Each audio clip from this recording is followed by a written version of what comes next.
So potassium, one of the most well-balanced electrolyte in human body.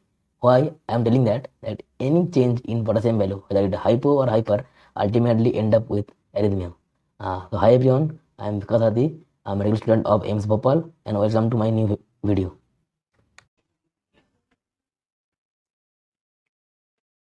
Now we already talked about the effect of hypokalemia and nerve and muscles, means skeletal muscles and smooth muscles.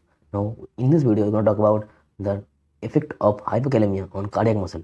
Before that, I assuming that you know about the action potential of heart myocyte and pacemaker cells. If not, you can visit my channel and see them. So as you know that heart has two type of cells, that one pacemaker cells and one myocytes. So in pacemaker cells are also known as slow fibers, okay, because they have depolarization very slowly. But the myocytes is also known as fast fiber because they have they undergo depolarization very fastly. So slow fiber and fast fiber, the SA node, AV node, and all conducting systems are come under the slow fiber. And in fast fiber, there will atrial myocytes and ventricular myocytes. So now first talk about the what is effect on conducting system, means the slow fibers. The slow fibers have resting moment potential of minus 60 millivolt and the threshold potential have minus 40 millivolt. So there is a special thing in conducting systems, means slow fibers. There is a special gate which is known as hyperpolarization activated cyclic nucleotide gated channel, HCN is also known as. Now the slow fibers, which is the conducting system, have very funny property. They have a channel which is known as hyperpolarized activated cyclic nucleotide gated channel. This or HCN is also known as HCN, but these have a very funny property that it's activated by hyperpolarization. That we already talked about in previous video, that when the potassium level decrease in extracellular matrix, there will be a hyperpolarization state in the inside of the cell. But check this channel property. This channel say that if I will activate it in hyperpolarized state, that the cell get hyperpolarized, then all the resting membrane potential will drop in this myocytes, means the one there will be one from, let's suppose, minus 60 to minus 80 millivolt. But the channel have very funny property. They will activate it by hyperpolarization, means the cell, more the cell get hyperpolarized, the more the channel will activate it, and it will flow more sodium inside the cell. So अब now make a graph of normal and hypokalemic state. In normal state, that your body, your pacemaker cell is here and make an action potential go up to plus 20, and then slow back, and then start phase once more. This cycle is continue. This is in normal state. But what happened in hyperpolarized state? In hyperpolarized state, the resting membrane potential will decrease, will drop. Means in from minus 60 to minus 80. But the HCN channel will activate it more. Means they allow more sodium to enter the cell.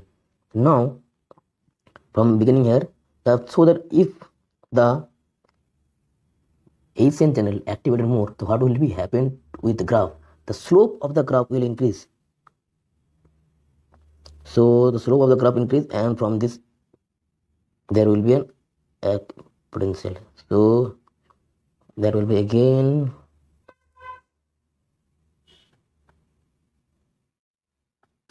this kind of graph. So this is hypokalemic graph, and this is normal. Blue is normal.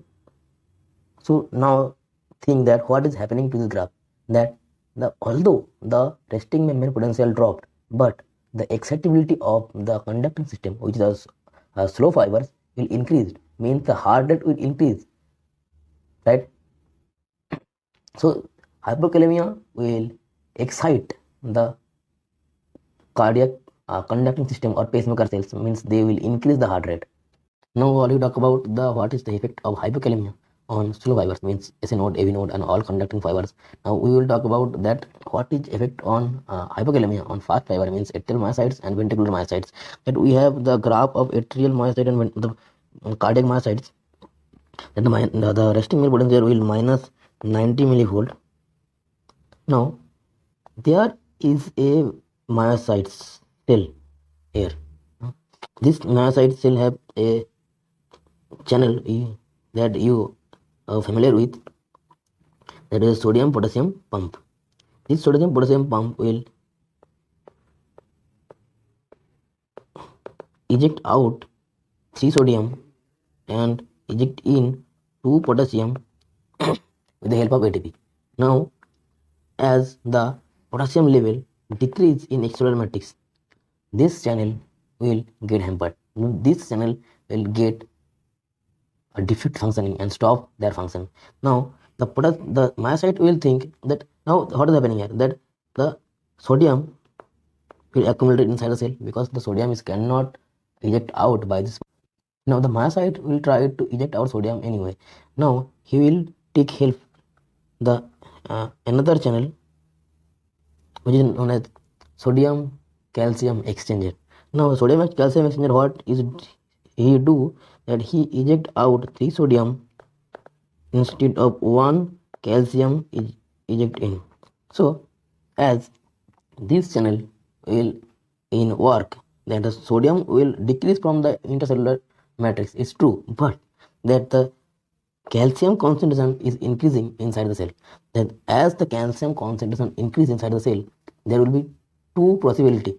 Number one, that calcium will induce calcium release from sarcoplasmic reticulum, and that will increase its contractility.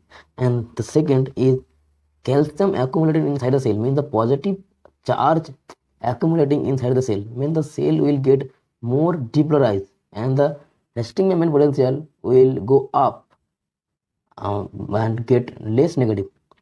So what is happening here, resting membrane potential go up and less negative, and the cardiac myocyte received one action potential and he exhibit an action potential, and here that to state and decrease it.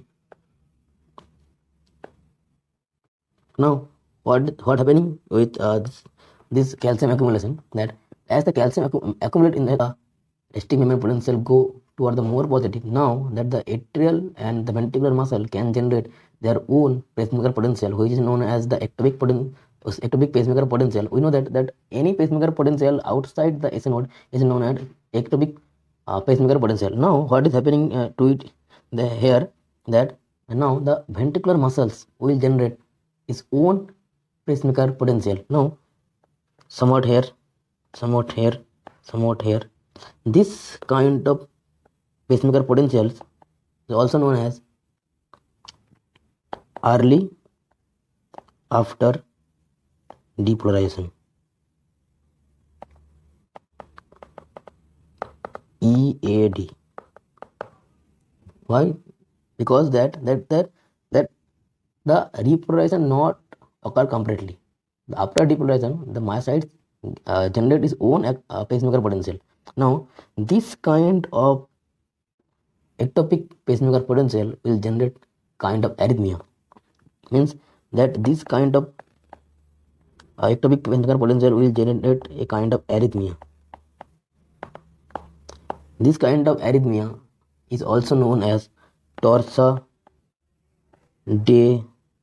pointis. This kind of arrhythmia is also known as Torsade pointis. That now the hypokalemia will generate one kind of arrhythmia, and hypokalemia will also generate one kind of arrhythmia. We will talk about in another video this. So what we have get ultimately in heart by hypokalemia, that in slow fiber the excitability will increase and heart rate will increase. In fast fiber the intercellular calcium level is increased, means the contractility of heart is increased, and as the positive charge increase inside the cell get more depolarized, and the resting membrane potential goes toward the more positive, and it can generate its own ectopic potential, and this condition is a lead to a kind of arrhythmia which is known as torsade de pointes.